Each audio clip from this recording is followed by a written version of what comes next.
Hey everybody, happy Thursday. It is Thursday, and welcome to this week's edition of the Night Bite. I'm Josh. And I'm Emily, and we are actually kicking off our weekend a whole day early. We're taking Friday off and going camping up north. And taking Monday off and going fishing around here. That is true. So if you are checking in here tonight, let us know, where you're checking in from or how your fishing is going.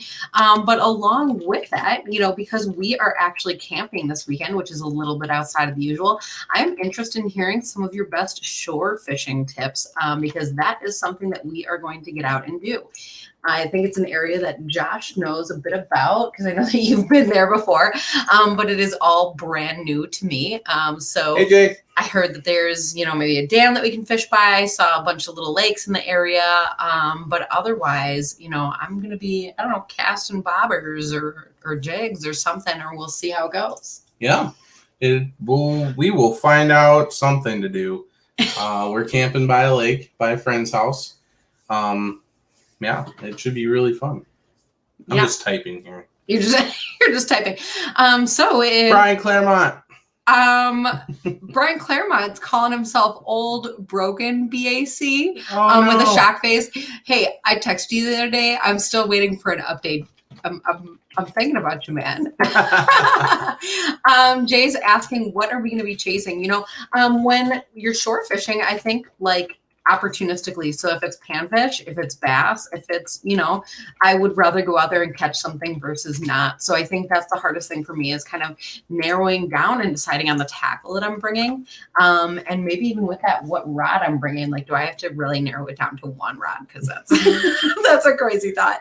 I mean, I think we can. Claremont's getting more highs than we are. Thanks, Steve. Anyway, I think we're we'll probably bring a bobber rod, and we'll probably bring our JT lights. I know I lived in the area we're going to for a year or so. So I might know a smallie spot. I love smallies. I didn't even know what that. I don't know what that pond that my friend lives on. I don't know. It's an adventure. So it sounds like I'm going to bring some jigs and some various size plastics, a lot of different minnow profiles because almost anything, eats a little minnow. Mm-hmm. And then along with that, I guess a bobber rod. Between all of those things, you really can't go wrong. Jay, you're saying a slip bobber and live bait. Oh, and plastics for the panfish. I will definitely have the plastics. Live bait, I can never keep alive, but I will actually tell you something because we are going camping. We will have a cooler with us. And so that actually might work out this time. I might pick up some worms. And actually, I do a little plug for our cooler. Is that we have an awesome cooler. We do have an awesome cooler, and we don't talk about it enough. Yeah, so the Malunas, Maluna. Mark, how's it going? But Thanks. the thing about the Malunas is, they are a company made here in the U.S. And actually, not everybody knows them as a company. We should almost have Garrett on someday. He's a great guy working with the company. But these Malunas, they actually hold ice longer than any other cooler on the market right now. They have a really neat Facebook page because they are really big in the market of people doing all kinds of camping trips. And I've seen so many pictures of, big setup rigs in the desert. And so if you are able to keep your stuff in the desert, then I know I'm going to be able to keep my live bait alive for a few days at least. Yeah. What do we got here? So many comments. Love seeing everybody check in. Jay saying wacky and swim bait plastics for the bass. Yeah, absolutely. I'm thinking something maybe that we could rig weedless because you never know how those little ponds are. They can get really weedy, but sometimes they would have some pretty big fish in there too. So we will see. Ooh, Jared, drop shots. Drop shots from the shore. Gosh, I love drop shotting and I never do it. That's a really great point. Maybe I just need to hammer down, have a rod set up and do that this time. Brian Claremont, we're not avoiding your question. You just need to answer Emily's text. What's the question? I did Right miss there. the question. Right there with all the when fishes. you coming to see me? Hey, speaking of fishing for bass, Brian, we were talking about you because just 1 year ago we had a memory come up on Facebook that actually that we were, actually you guys were using extreme plastics. We were fishing bass. Thumping grubs. Yeah. Yeah, BAC green. That you is even what... watched you even watched a walleye come up and eat it, like a 24-incher, like in 3 feet of water. I have to say, I'm not sure which bait I was using at that point. It was the thumping ground.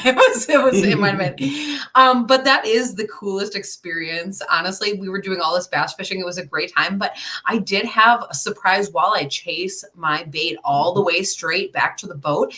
And because we were moving just enough with the trolling motor, I was able to kind of stop the bait, but the tail of the plastic kept moving because it was the trolling motor. And so for a whole second, you could see the bait and you could see the fish like looking at it. And I just gave it a tiny jig, bink.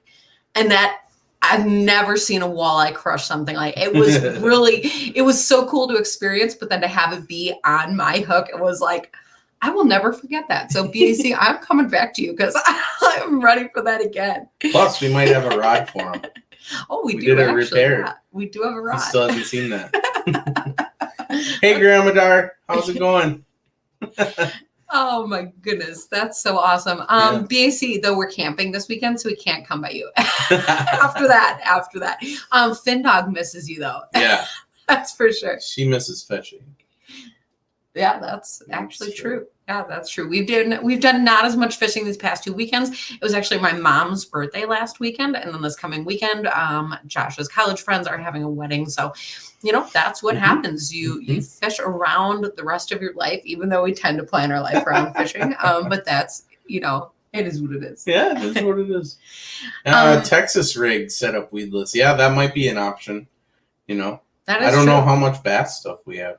I could. We could Texas rig those tiny little things that I made, the little tiny screw locks that I made. So describe what it is for the people at home, because I know what you're talking about, but they might not. Well, it's like a number 10 fly hook, and I'd have to go downstairs and look, and I'm not going to do that. But it's a 60 degree inline eye fly hook. It's a number 12, and then I just took some leader wire. AWF, I think is the company.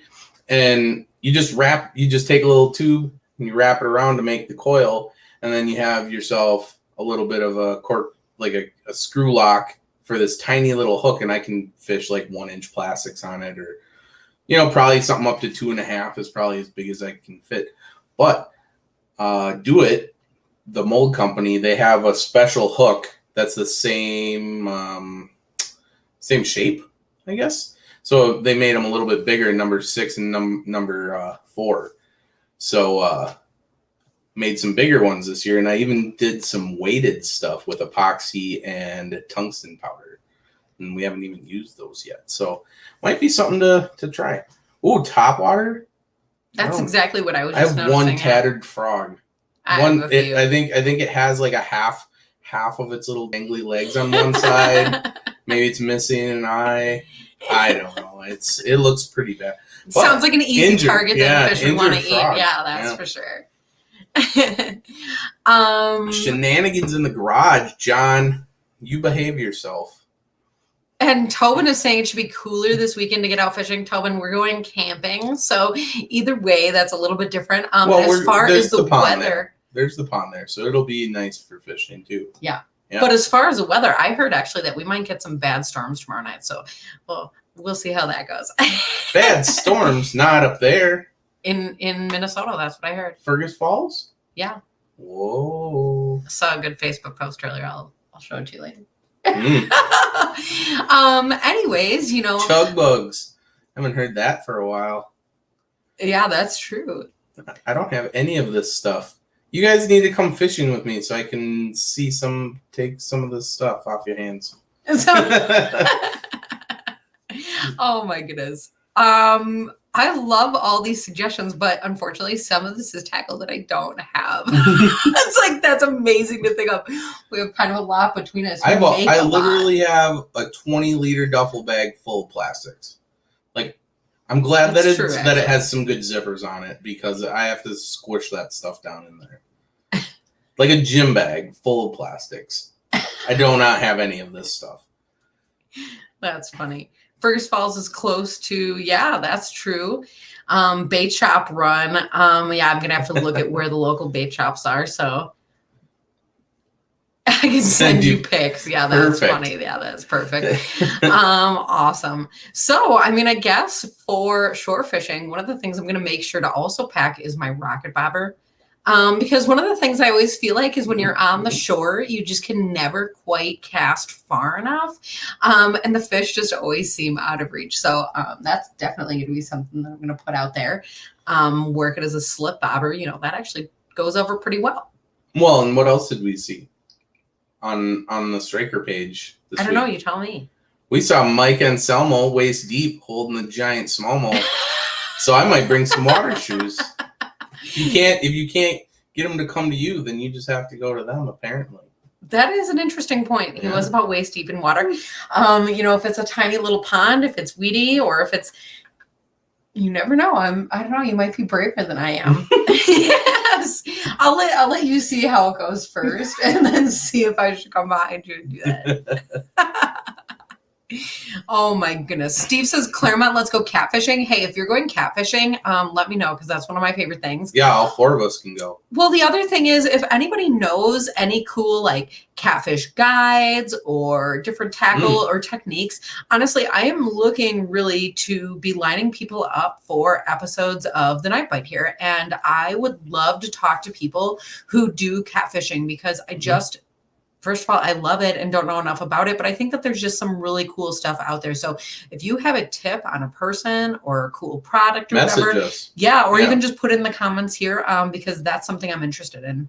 Well, Steve, how about you message us and we can have you on the show? You can talk with us for a night. Yeah, that's true too. Hit us up. We know you can talk. That's funny. No, but that brings up a great point. You know, this episode was really to get an idea, just for you guys to ask questions about us. You know, I think we started doing fishing, this, or fishing, or, you know, bringing up people that you'd like us to get in contact with to have on the show, that you want to hear some tips or whatever about from them. You know, that's what we wanted to do tonight, and that's why when I posted it, I said long overdue, because like we kind of started this and hit the ground running. You know, and we never took the time to like. Yeah, that's okay, Steve. Just keep watching. We'll figure it out. We'll find a different outdoor chef. I don't know of any. Do you even know one? I could be one.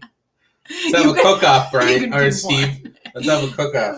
Careful what you wish for. But no, seriously, like we just wanted to kind of have like a talk about us show and talk to you guys and just hang out. Well, and the other thing we're really looking for, you know, if you have a favorite product or favorite things that you are using in the boat, you know, I've missed a lot with the expo season last year. You know, we did not have that. And, you know, there's always products and new stuff out there that we're able to find at that point. And, you know, without that, I've really missed learning about some of the new stuff that's out there. So, you know, let us know what you guys are seeing. Let us know what's new Brian to Claremont's you. Tip. Or let us know what, you know, helps you be successful out on the open water or the ice, because look at all these great, don't be. Oh my goodness, Steve, I'm not sure if you're invited anymore. No, I'm kidding.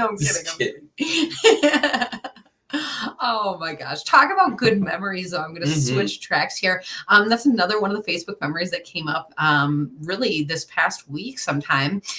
Steve, do you remember when we were all down in, is it Lamira, Wisconsin? What's it called? Shooter Supply? Is that the, and we were shooting a bunch of episodes of cooking Shotgun Chef for, you know, the Larry Smith Outdoors TV show. And shout out to you, Erica Graham, because we all fried up some bluegills, and that was a whole lot of fun time. So shout out to you too, Steve, because I know you were there.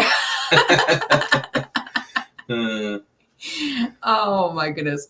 That's awesome. Yeah, of course you could sidetrack us. That's exactly what we're doing here, is just chatting with you on the whole conversation is a sidetrack.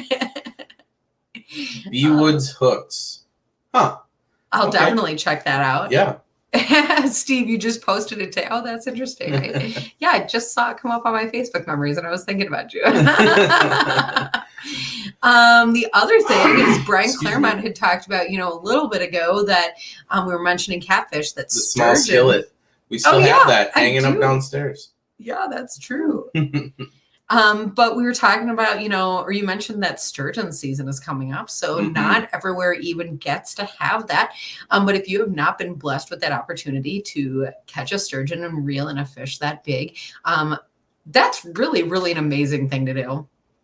And the sturgeon memory is coming in September. Yeah, the moment that I have a fish on the line and I turn to Brian and I say, "How are you at tying knots?" It's like 5 or 10 minutes of fish fight later. It's brought it right in. Yeah. And speaking of having little souvenirs, you still have that hook. That's actually true. Yeah. Because that's actually a good point. An amazingly small hook compared to what I would have thought for such a giant fish. And Brian did something so cool and he gave it to me and I kept it. And I framed that hook. Yeah. It's hanging on the wall, actually. That's super cool. Jay wants to know when we're going fishing. When are we going to South Dakota to go fishing? Gosh, the Sioux Falls Ice Expo is coming up in November, so I'll be there. I'll be there then. I don't know. I'm going to the edge of Minnesota this weekend, so hit us up. We're close. Oh gosh, no, but I've never really fished out that way very much, and destination fishing is, yeah, it's really, really a great time. So, Jay, do you know where Kennebec, South Dakota is? Because if you do, I'll be impressed. Is that where you were? Yeah. I did my laundry at the KOA. There you go. It was such a small town. He does. There's some good walleye fishing by Kennebec. Well, and if what you're saying is we'll see you there is for that Sioux Falls Ice Expo, that is something, actually that's a really great point, is keep your ears and your eyes open to different Facebook pages out there, because different companies, different groups are starting to look at the ice expos that are being offered. And the weather is crappy on the weekend. That is always true. We're always trying to travel and it's really crummy. But, be watching for which shows and expos are going this year, because it sounds like some of them are like really gung-ho. They definitely will happen. There's a few that have actually already canceled. There's a few that maybe are still trying to make that decision. But hey, Matt. Overall, there's a lot of really great events planned for the winter. So keep your eyes open and see what comes to be. Mm-hmm. Yeah. Speaking of expos, we have been working really hard at getting you guys excited for the Wisconsin Fishing Expo in the end of February. So not that I want you to think about stuff after the ice season, because that first and foremost is the most important thing. But the Wisconsin Fishing Expo is going to be stupendous. It is always really a great time. One of the best things about it is that there's something there for everybody. So if you are all seasons, if you are the type of person that is like a hardcore fisherman, there is baits, there is tackle, there is cool stuff to see and new stuff out there for sure. If you have a family with, and there's kids, there's a whole kids section. A whole ton of fun interactive stuff. And one of the best things about the Wisconsin Fishing Expo is being in Madison. It is always a very friendly group. So, bringing the family to something like that is very easy. And is it at the Alliant Energy Center, I believe? It's actually pretty easy to navigate around. Yeah. So as far as, if you have strollers or crazy family stuff or whatever, a whole big group, or if it's just you coming by yourself, that's always something that actually always goes pretty smooth for that. Well, and one of the coolest things about the expo is, not to go on too long about it, but I really like the pros that they get. Every year is somebody different. I mean, we've got to meet, there was Mark Zona there one year. Oh, yeah. There was Ish Monroe there one year. Our buddy Pat Kelmerton, can we count him in that group? I think he's coming. I think he already told us that he was coming, actually. He'll probably give another talk about panfish. Yeah, that's true. Except for we should come and do it because we just fished with him, and don't tell him that we outfished him. I just know he's in an event tonight. He's not watching this episode. Stabbing guys in the back. No, he'd tell you. He's already told us the same thing. No, he admitted it. It is a good thing. Fun time. Brian Claremont asked, what are you drinking? Honestly, just water. Water. Wah, wah. Sometimes in winter we make tea, and that's like always really fun. Sometimes it's flavored, sometimes not. But if I was drinking, I would lose track of where we were at, and then we'd all be confused. And Brian Claremont, I don't have a rabbit hat, so you know what happens if I drink too much. Oh gosh. How do you guys haul plastics for the ice season? Well, you know what? I dump my summer duffel bag into my winter duffel bag. That's actually true for Josh. Well, I mean, kind of. I mean, we have the transporter case, which has a lot of room, but I keep a lot of other stuff in there. I really like Widowmaker has these wallets, and everybody's been coming out with very similar type wallets. The Widowmaker ones have four bags on an insert, and you can fit 2 inserts per side. So I think that's 16 bags. And they're just bait size bags, and those wallets fit in my bibs, my striker bibs in my pockets, so I can have 2 or 4 things so I'm going like this with my plastics all day long. But it's actually pretty funny because Josh and I do different things for our plastics.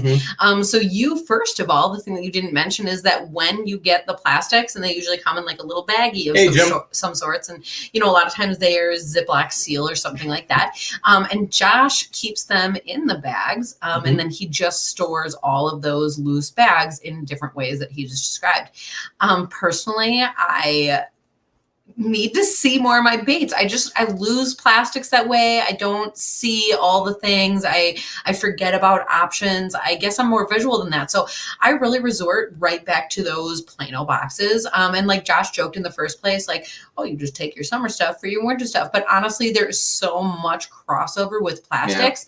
Yeah. There are some things that are just too big. You leave them behind. That really is for summer. It's a giant paddle tail. I'm not doing anything with that in the winter. Oh, Jim, that sounds delicious. Yeah. But I do have to say, most of my other plastics, are a panfish size, and, either I can use that just straight up as it is, or some of those bodies can be pinched down to be a little bit shorter, or use just tail ends or whatever that is. So many of my plastics do carry over from season to season. So I just keep them in those Plano boxes. And gosh, what did I do in the past? I guess I actually had boxes that fit into that striker transporter. You just had them in your same Plano boxes. But it came out of my tackle box and then went just right in my transporter.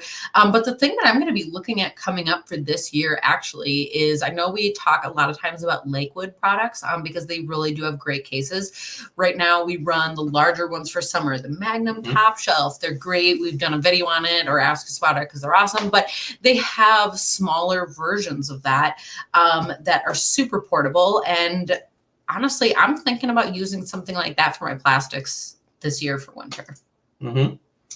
Tobin brings up a good point. There's a lot of guys that use the carabiner. You can get a cheap one. A lot of the bait bags have the hole, so you can hang them up on the rack, and that same hole you can use on your carabiner. I have too many, honestly, for that. Josh carries an amazing if you look on plastics. Amazon, there's a Berkeley thing that's about this big. It looks like an old school binder, like a trapper keeper. And they're made for like bass plastics, like worms, because they're big, huge, like gallon Ziplocs in there. Probably like 10 of them, and that thing's filled up. Plus my full 20-liter duffel bag. So I have a problem. Hi, my name's Josh. I'm addicted to plastics. But we never have to buy live bait, so that is pretty funny. It is just true.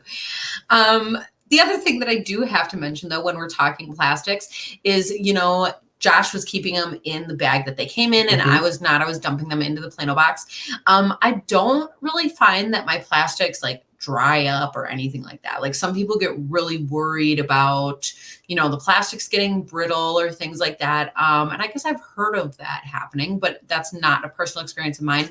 I do know that Josh, Thanks, if he Jay. keeps them in if he keeps them in the bags, then, whatever that oil or the scent or, the grease that it comes in. So first of all, that does keep your baits a little bit fresh. But the other thing is if you, use bait, but it doesn't get all chewed up by fish or anything, sometimes I'll put those baits back in that bag, and you can recharge that scent or recharge, whatever that is that might even be helping to attract your fish. Yeah. Well, speaking of scents, Brian Claremont. I'm with Brian Claremont on this one. I put a little bit of the soft bait enhancer in each of my bags, which is like 1,000 bags, and I'm almost out of my bottle, so I'll have to get some more. The funny thing, I will actually share this story real quick here. I don't fully believe in some of the scents. I'll tell you, I really believe, like, I think fish love garlic scented things. I will throw that out there. I think that is totally true. But I've never been one to like scent my plastics or scent my lures or do this or do that. But I have to say, we were out one night fishing walleyes with Brian Claremont. This was actually one of the first times that we met him. It was pretty awesome. And I don't know if the fish at one point were like slowing down or he just thought that we should be getting a better bite or whatever it is. But Brian insisted on putting on the lure lipstick to, the different jigs that we had out there that night. And I do feel like I do feel like we caught more fish. So that really was an amazing thing. And the lure lipstick, I'm guessing it's called that because it comes in, a little lipstick type tube, something that's easy to apply because it just like rolls right up. You can like rub that right on your bait and it's really just good to go. But I really, that was an interesting experience for me to have, is to see kind of the before and after of that bite situation. Yeah, that's the what wax on the crankbaits. Yep, yeah, I'm calling them jigs because I'm not trying to give away all your secrets, Brian. But yeah, they were crankbaits, and the lure lipstick is a little bit waxy, and so when you put it on, I mean, it sticks there a while. It's not just like a liquid that runs right off the bait and goes away in the water. So, Jim, I put mine through the dryer, dude. That's how I don't use lip balm anymore, basically, because I ruin every one of them. Well, Jim, don't feel so bad because. So here's something funny here, and it may or not be a tip. So we'll get to Tobin. Well, let's do Tobin first. I'll give you the tip after Tobin's story. I know garlic is good at car air freshener because I forgot mine in the truck. Not good, LOL. Oh my gosh, you always hear people with spoiled words and stuff like that. That's terrible. Good luck. Okay, so going back to the lure lipstick and the tip. So I have 1 tube of chapstick in my bibs. For my lips, I have 1 tube of chapstick in my bibs to do like line or hub zippers or anything else I don't. Yeah, it's actually a lubricant for like zippers and stuff. Yeah. And then I keep a tube of lure lipstick, and they just randomly end up in different pockets. So always check which one that you're gonna put on your lips, because lure lipstick does not taste very good. You would never put it on, actually. That would be so gross. That would be so gross. Why would I have told you that? Oh, my gosh. Have a good night, Steve. Oh, going fishing tomorrow. Yeah, good luck. That is for sure. I'm jealous. Awesome. Actually, with that being said, careful where you go out around this Winnebago area, because this week, actually, there's a tournament that's going on. The National Professional Angling Association. Is that what it is? Yeah. Fishing. They started National Professional Fishing Association or something. Yeah. There is a new bass circuit. Actually, we were going down south last weekend. We stopped actually to eat at breakfast. Yeah. And ran into some really awesome boats and some bass fishermen. Let me see if I can pull that up. But the cool thing about that is that we got to actually meet people who had come across the country to come and fish this Winnebago system for a big bass tournament. So if you are in this Winnebago area, I know that there is quite a few anglers that are kind of cruising through, the Wolf River and Winnebago and all of that. And I think that there's even events that you can attend as the public. So if you're looking to go and see what they're doing out there, the National Professional Fishing League. Yeah. So that's here. We'll just make a big screen. So it's just kind of cool. I'd never heard of it before. Oh yeah, look at that! Right in Oshkosh. Oshkosh, 19th. So today through the 21st. And they're launching out of Menominee Park or hosting some of the events and the weigh-ins there. So if you are local, Menominee Park is a pretty big place. Definitely can host a crowd if there is one. So, go out and check that out. And I'm interested. I've heard actually some reports of some pretty big fish coming out. They have a live broadcast. So they're off air right now.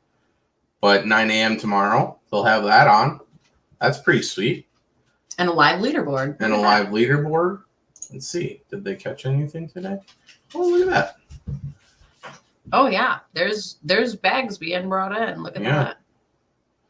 Huh. Yeah. Well, that's fun.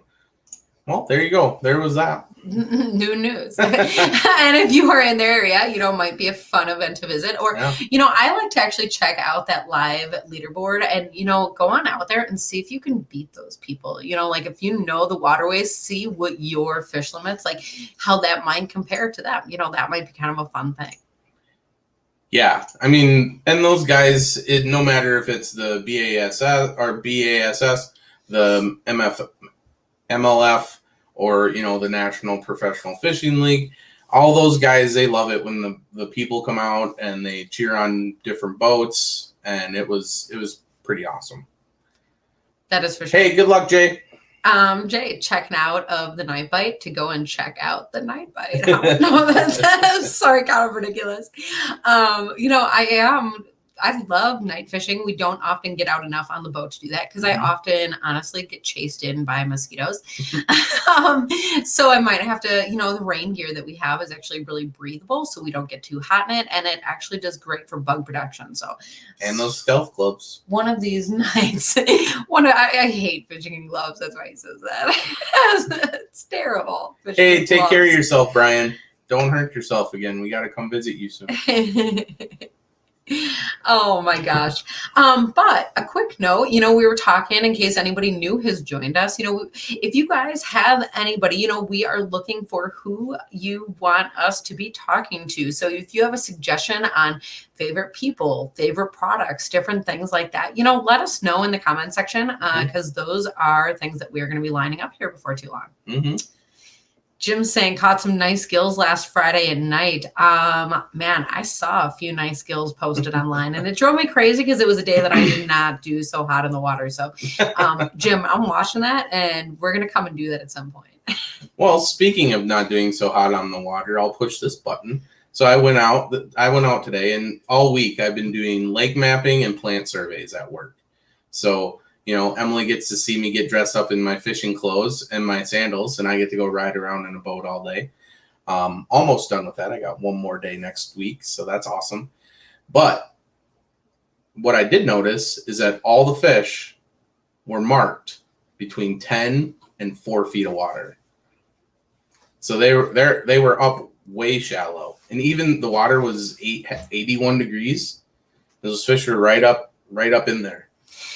Now, you're bringing up an interesting point because this happens to be a lake because you're saying you work there, and Josh does all kinds of water quality and analysis and all of that kind of stuff. But one of the tests that can be done is to find out the amount of oxygen in the water. And one of the things that you found out is this body of water in particular had, a little bit lower oxygen than maybe in years past. So, if you are having a really hard time finding fish, not sure where they've gone, every year I can find them here. A lot of people are having different water levels than normal. And sometimes people forget that can relate to things like oxygen levels and where fish are. So if you are in a situation where you are looking for fish, make sure when you search high and low that you are searching even like low enough, because like Josh is saying, some of those fish are in even really shallow water.